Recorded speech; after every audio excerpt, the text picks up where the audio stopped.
Pagi itu, seperti biasa, Pak Hasan tiba di pantai yang menjadi tempatnya bertugas selama hampir 20 tahun.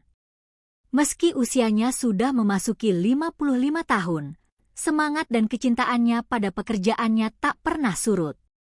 Baginya, laut adalah sahabat sejati, dengan deburan ombak yang selalu setia menyambutnya setiap pagi, dan angin laut yang seolah menyapa dengan hembusan yang khas.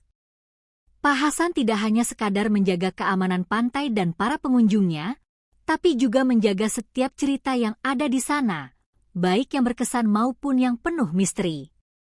Hari itu cuaca cerah, dengan langit biru tanpa awan dan matahari yang mulai bersinar lembut. Angin laut berembus pelan, membawa aroma khas yang segar dan menenangkan.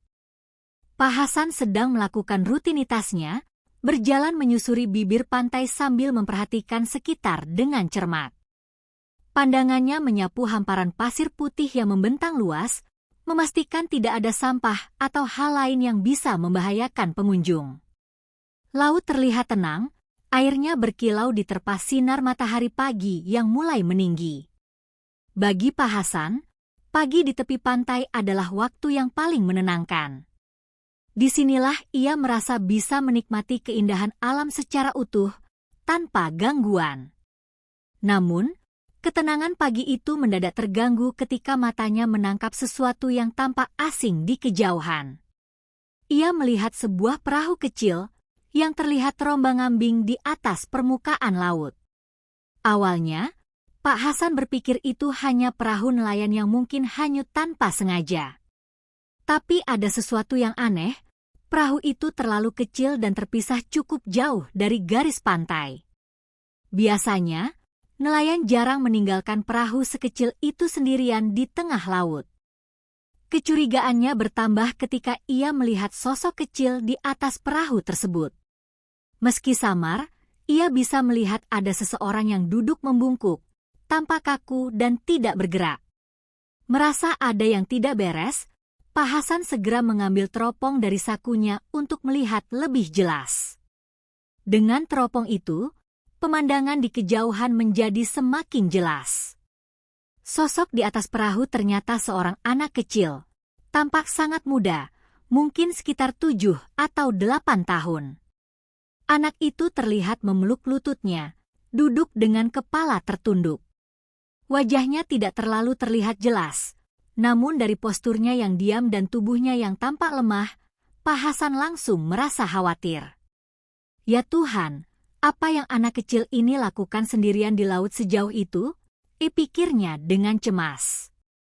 Tanpa berpikir panjang, Pak Hasan segera berlari menuju perahu motor kecilnya yang tertambat di tepi pantai.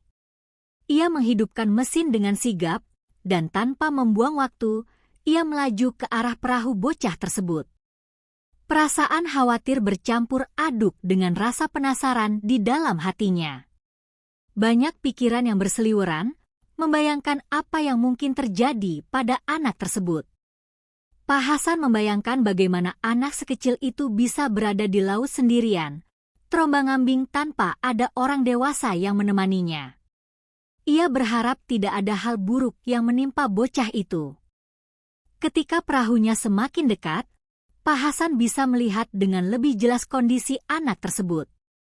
Wajahnya pucat, matanya sayu, dan tubuhnya tampak kaku. Anak itu hanya duduk diam, tampak ketakutan dan kelelahan.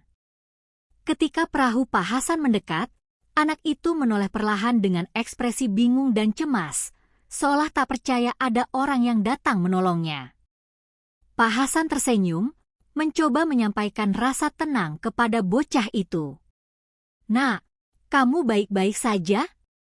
Jangan khawatir, saya di sini untuk membantu, kata Pak Hasan lembut, mencoba menenangkan bocah yang tampak sangat kebingungan dan ketakutan. Pandangan bocah itu hanya tertuju pada Pak Hasan, tanpa kata-kata.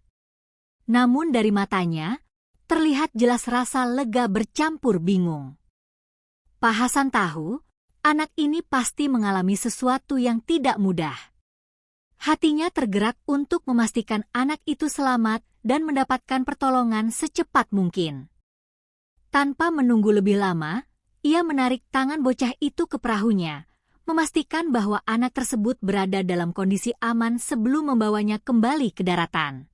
Setelah berhasil membawa bocah itu ke perahunya, Pak Hasan mengarahkan mesin untuk kembali ke daratan dengan hati-hati, memastikan perahu melaju tenang agar anak itu tidak semakin cemas. Bocah itu masih diam saja, duduk kaku di tepi perahu dengan pandangan yang seolah kosong. Sesekali, Pak Hasan meliriknya, mencoba menangkap ekspresi atau perasaan apapun dari wajah bocah itu. Namun, yang ia lihat hanyalah kelelahan yang teramat sangat, seperti habis melewati kejadian yang membuatnya kehilangan kata-kata. Pak Hasan berpikir dalam hati, apa yang mungkin terjadi pada anak ini? Anak sekecil ini seharusnya bersama orang dewasa, atau paling tidak berada sendirian di lautan luas seperti tadi. Ia terus mengarahkan pandangannya ke bocah itu, merasa ada beban berat yang ditanggung anak kecil ini. Pak Hasan tahu, sebagai penjaga pantai, sudah sering ia berhadapan dengan berbagai macam situasi. Mulai dari turis yang tersesat, nelayan yang mengalami kecelakaan, hingga kapal yang terdampar karena cuaca buruk. Namun, menemukan seorang bocah sendirian di laut tanpa pendamping dewasa adalah pengalaman pertama yang benar-benar membuatnya merasa prihatin. Dengan lembut, ia mencoba berbicara lagi kepada bocah itu, berharap bisa mengajak anak itu bicara sedikit demi sedikit untuk mengurangi rasa takutnya. "Nak, siapa namamu? Apakah kamu tersesat atau ada yang kamu tunggu di sini?" tanyanya pelan, sambil tersenyum untuk memberi rasa nyaman.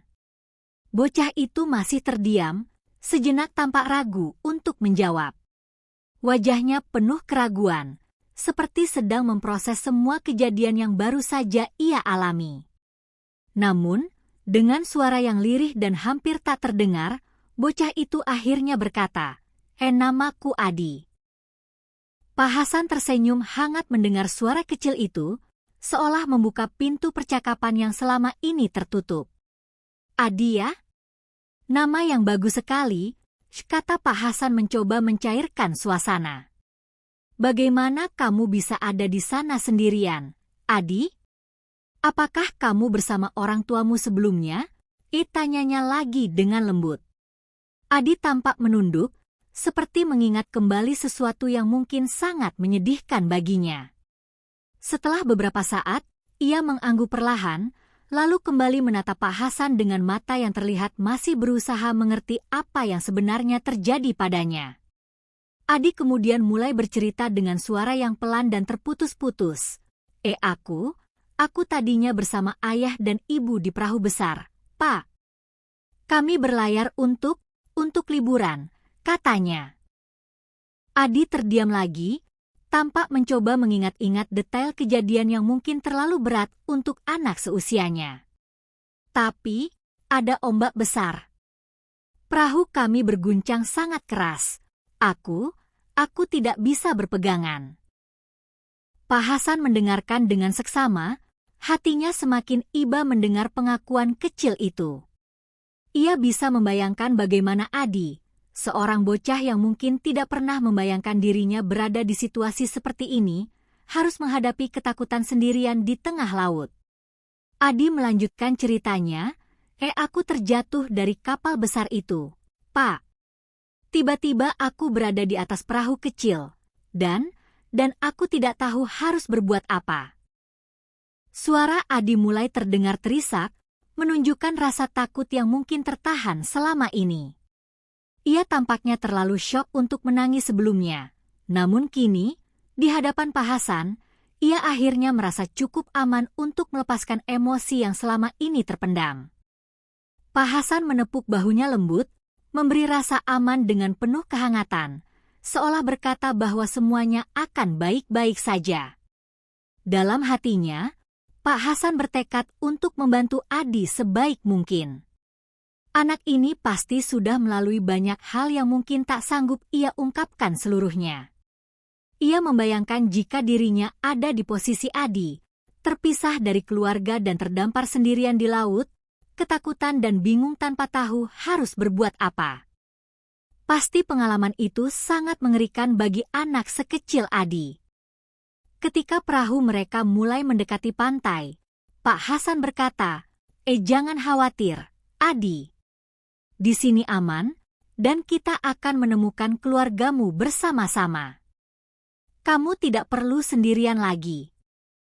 Adi memandang Pak Hasan dengan mata yang masih sedikit berkaca-kaca, namun ada sedikit kilauan harapan di dalamnya. Pak Hasan merasa lega, setidaknya anak ini kini tahu bahwa ia tidak sendiri, ada orang lain yang peduli dan siap membantunya. Bagi Pak Hasan, meski tugasnya di pantai terkadang berat, tetapi hari itu ia merasa bahwa bisa menolong Adi adalah panggilan yang jauh lebih berarti. Setelah tiba di daratan, Pak Hasan mengajak Adi ke pos penjaga pantai yang tidak jauh dari pantai. Pos itu sederhana, hanya terdiri dari beberapa kursi dan meja, serta tempat berlindung dari panas matahari. Namun, pos ini sudah cukup nyaman bagi mereka yang membutuhkan pertolongan darurat atau sekadar istirahat. Pak Hasan dengan hati-hati menuntun Adi untuk duduk di kursi, sambil mempersiapkan secangkir air hangat dan biskuit untuk mengisi tenaga anak itu.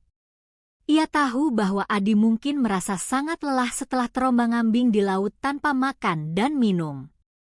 Adi tampak masih terdiam, duduk di kursi dengan punggung sedikit membungkuk, seperti menanggung beban berat yang tak terlihat. Tangannya menggenggam erat lengan kursi, sementara matanya menatap kosong ke arah pasir pantai yang terhampar di hadapannya. Pak Hasan mengerti bahwa Adi membutuhkan waktu untuk menenangkan diri. Anak sekecil ini pasti mengalami trauma setelah kejadian yang begitu mendadak dan mengerikan. Pak Hasan menaruh secangkir air hangat di depan Adi, lalu duduk di kursi sebelahnya sambil mengawasinya dengan penuh perhatian. Pelan-pelan, Adi mulai menyesap air hangat itu, dan wajahnya tampak sedikit lebih rileks. Pak Hasan mencoba berbicara dengan suara lembut, tidak apa-apa, Adi. Kamu aman sekarang. Apapun yang terjadi tadi, kita akan hadapi bersama." Kata-kata itu sederhana, tetapi Adi tampak sedikit lebih tenang. Setelah beberapa saat, ia mengangkat wajahnya dan memandang Pak Hasan dengan tatapan yang penuh rasa ingin tahu, seolah ingin memastikan bahwa dirinya benar-benar selamat di tangan orang yang dapat ia percayai. Pak Hasan tersenyum hangat, mengisyaratkan bahwa ia siap mendengarkan cerita Adi kapanpun anak itu siap berbicara. Akhirnya, dengan suara yang masih gemetar, Adi mulai menceritakan kejadian yang ia alami. "Aku tidak tahu kenapa bisa tiba-tiba sendiri, Pak. Aku hanya ingat kami sedang di perahu besar, lalu tiba-tiba ombak datang, dan aku terseret jauh." Suara Adi terdengar penuh ketakutan, seolah mengingat kembali peristiwa yang menegangkan itu. Pak Hasan mendengarkan dengan seksama, sambil sesekali mengangguk untuk menunjukkan bahwa ia ada di sana untuk mendukung. Adi menceritakan bagaimana ia terpisah dari orang tuanya saat mereka sedang berlayar, dan bagaimana ia terombang-ambing di laut tanpa tahu harus kemana. Dalam hatinya, Pak Hasan merasa iba pada anak ini. Bayangkan saja, seorang anak kecil yang tidak memiliki pengetahuan apa-apa tentang laut, harus terdampar sendirian tanpa bantuan apapun. Tak bisa ia bayangkan betapa takutnya Adi saat berada di tengah laut sendirian, terutama tanpa orang tuanya di sisinya. Adi bahkan sempat berpikir bahwa ia mungkin tidak akan pernah bertemu keluarganya lagi. "Aku hanya bisa menunggu, Pak. Aku tidak tahu harus berbuat apa," lanjut Adi sambil terisak. Tangisnya yang tertahan sejak tadi mulai pecah, seolah ia akhirnya menemukan tempat aman untuk mengeluarkan semua perasaan takut yang ia pendam. Pak Hasan dengan lembut menepuk punggung Adi, mencoba memberikan ketenangan. "Kamu anak yang sangat kuat, Adi," kata Pak Hasan dengan suara lembut. "Bisa bertahan sendirian di laut tanpa kehilangan harapan. Itu bukan hal yang mudah, apalagi untuk anak seusiamu." Kata-kata itu seolah memberi Adi kekuatan baru, membuatnya merasa dihargai dan diperhatikan. Pak Hasan tahu bahwa di balik ketakutan dan rasa bingung yang dialami Adi, anak ini memiliki keberanian yang luar biasa. Pak Hasan kemudian mengambil ponselnya dan mulai menghubungi beberapa pihak untuk mencari tahu apakah ada laporan orang tua yang kehilangan anak di sekitar area itu. Ia ingin memastikan bahwa Adi segera dipertemukan dengan keluarganya, yang mungkin saat ini tengah diliputi kecemasan yang luar biasa. Sambil menunggu kabar dari pihak berwenang, Pak Hasan terus menemani Adi, memberinya cerita-cerita ringan agar suasana menjadi lebih nyaman. Ia berharap bahwa dengan begitu, Adi bisa melupakan sejenak rasa takut yang masih menyelimuti dirinya. Beberapa menit berlalu, dan akhirnya Pak Hasan menerima kabar bahwa ada keluarga yang melaporkan kehilangan seorang anak dengan ciri-ciri yang sama seperti Adi. Pak Hasan merasa lega, setidaknya anak ini akan segera dipertemukan kembali dengan keluarganya. Ia memberitahu Adi kabar tersebut dengan penuh semangat, dan untuk pertama kalinya, Adi tersenyum kecil. Itu adalah senyum haru dan bahagia, tanda bahwa ia sudah mulai percaya bahwa segala ketakutannya akan berakhir, dan ia akan kembali ke pelukan keluarga yang sangat ia rindukan. Setelah menerima kabar bahwa keluarga Adi sudah dilacak dan siap untuk menjemput, Pak Hasan membawa Adi ke rumahnya sementara menunggu pihak keluarga datang. Ia merasa, di saat-saat seperti ini, sebuah lingkungan yang hangat dan nyaman akan membantu Adi lebih cepat pulih dari ketakutan yang ia alami. Rumah Pak Hasan tidak jauh dari pantai, hanya sekitar 5 menit berjalan kaki. Di sepanjang perjalanan, Pak Hasan mengajak Adi berbicara ringan, mencoba mengalihkan perhatian bocah itu dari kejadian menegangkan yang baru saja ia alami. Setibanya di rumah, istri Pak Hasan, Bu Mirna, menyambut mereka dengan ramah. Bu Mirna adalah seorang wanita paruh baya yang lembut dan penyayang. Sejak awal menikah dengan Pak Hasan, ia selalu mendukung pekerjaan suaminya sebagai penjaga pantai, bahkan turut membantu bila ada orang yang butuh pertolongan. Melihat Adi yang tampak lelah dan kusut, Bu Mirna segera menyiapkan minuman hangat dan beberapa camilan sederhana untuk membuatnya nyaman. "Silakan, Nak, makan dulu. Biar badanmu kuat lagi," kata Bu Mirna sambil menyodorkan segelas susu hangat dan sepiring kue kecil. Adi, yang tampaknya sudah lama tidak merasakan kehangatan keluarga, tampak sedikit terharu menerima perhatian itu. Awalnya ia tampak canggung, namun setelah Pak Hasan mengangguk sambil tersenyum padanya, Adi mulai menyeruput susu dan mengambil sepotong kue. Setiap gigitan seolah memberikan rasa nyaman dan keamanan yang telah lama hilang, seiring ia terombang-ambing sendirian di laut.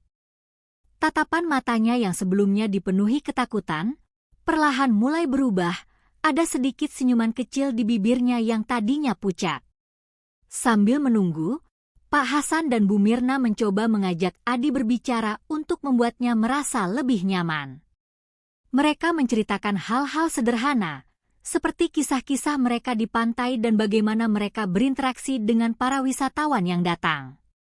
Bu Mirna bercerita tentang anak-anak kecil yang sering bermain di pantai dan bertanya, Adi suka main di pantai juga, kan?" Adi hanya mengangguk kecil, namun sorot matanya mulai menunjukkan tanda-tanda ketertarikan. Mereka tahu, anak ini masih merasa tertekan, namun sedikit demi sedikit, ia mulai terbuka dan merasa lebih aman. Di sela-sela percakapan, Adi pun menceritakan sedikit tentang keluarganya, tentang ayah dan ibunya yang selalu menjaga dan melindunginya. "Ibu selalu bilang kalau aku harus selalu berani," katanya dengan suara kecil sambil menunduk. Mendengar itu, Pak Hasan dan Bu Mirna saling berpandangan dan tersenyum. Mereka tahu bahwa Adi memiliki keberanian yang besar untuk anak seusianya. Keberaniannya terbukti dari bagaimana ia bertahan di tengah laut tanpa kehilangan harapan untuk bisa bertemu keluarganya kembali.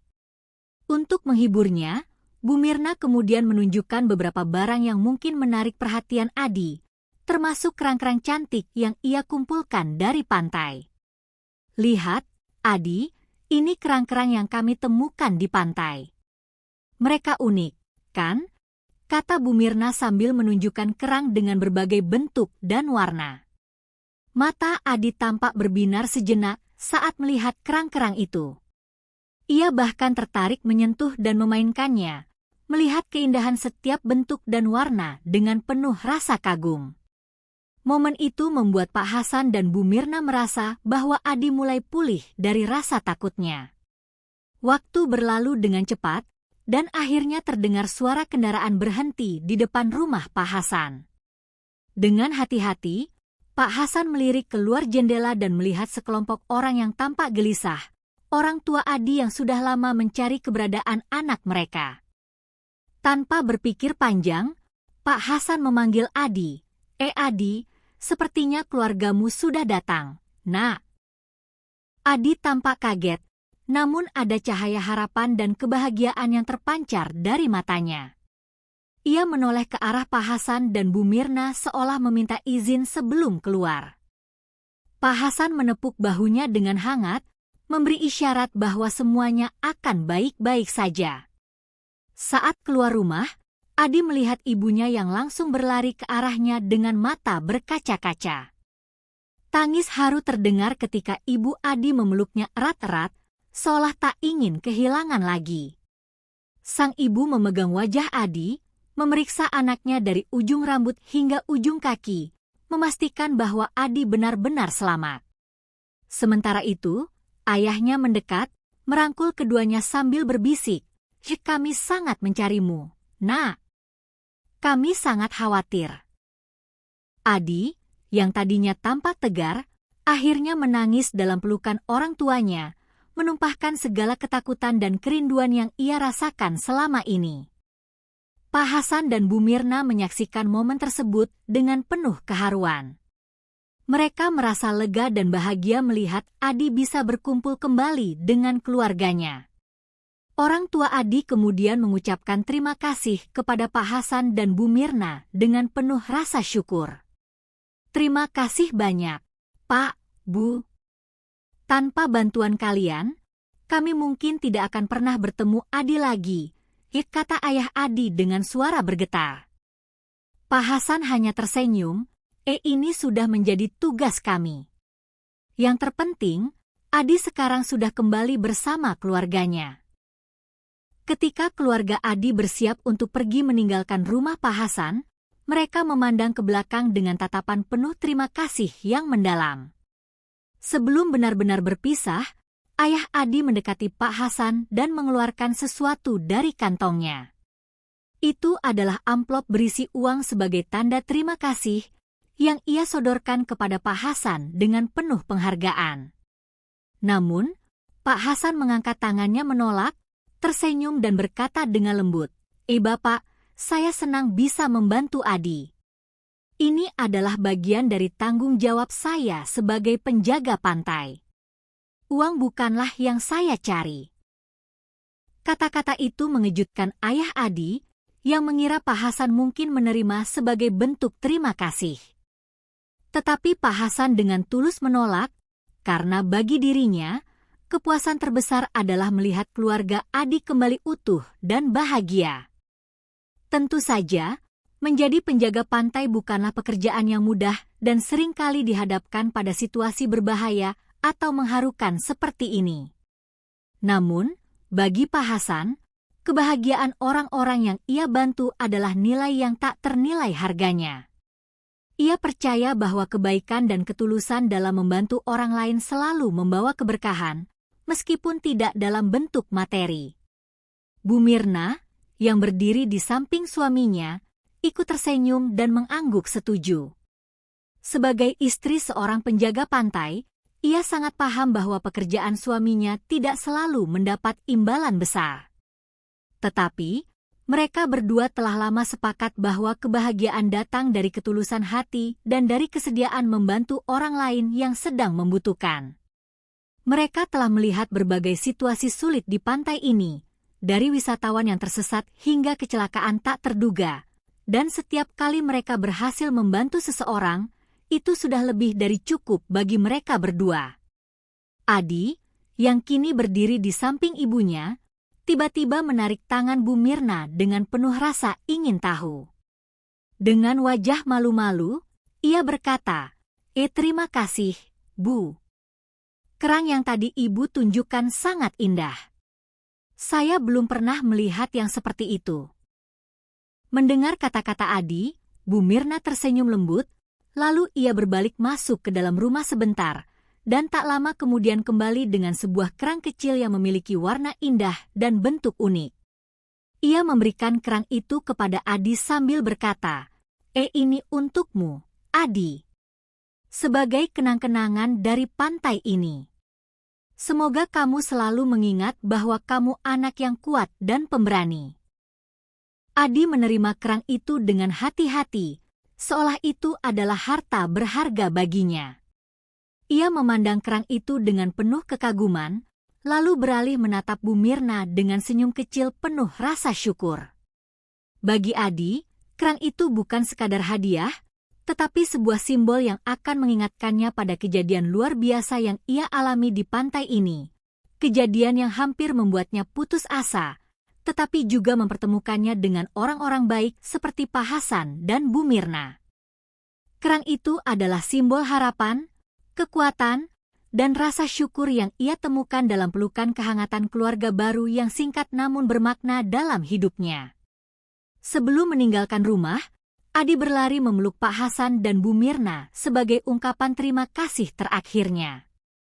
Pelukan itu mungkin sederhana, namun terasa begitu tulus, menggambarkan betapa besar rasa syukur Adi karena telah selamat dan diterima dengan hangat oleh mereka. Pak Hasan dan Bu Mirna pun merasa terharu menerima pelukan itu, menyadari bahwa meskipun waktu mereka bersama Adi singkat, ikatan emosional yang terjalin begitu kuat.